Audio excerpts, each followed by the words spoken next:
He looked at me, smiled, and he said, well, no state in the United States also offers you this kind of policy. So that's how truly remarkable, that's how truly progressive the Telangana government's industrial policy is.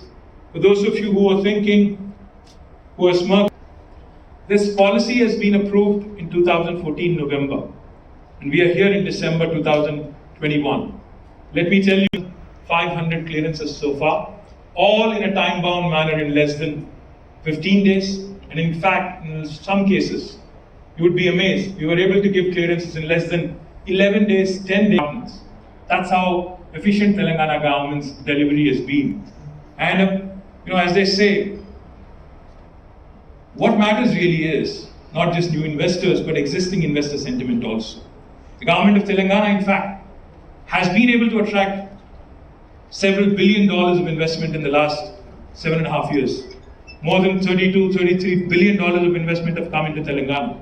What's heartening, what's extremely delightful, what makes us happy, is that 24% of that investment is actually from repeat investors who already had a base in the state of Telangana. The reason why I mention this is because as long as your existing investor is happy, they become your biggest brand ambassador across the world because they travel, they share their success, they share their experiences with the government, with the administration, elsewhere also. So therefore, I'm delighted to tell you that this is the kind of experience the existing investors in Telangana have had in the last 7.5 years.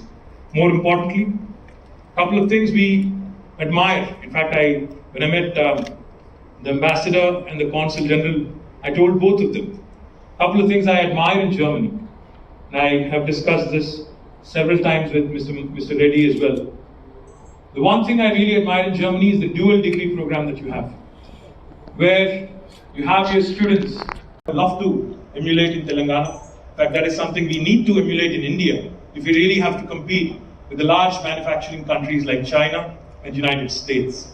The second thing I really like about Germany when it comes to industry is how well and how vibrant your SME ecosystem has been. The small and medium entrepreneurs in Germany make up for the bulk of GDP that comes from the industry sector. Subject to correction, I've learned that nearly 80+% of the GDP contribution from the industry sector actually comes from the medium and the small entrepreneurs in Germany, which is a remarkable number, if you ask me, because that goes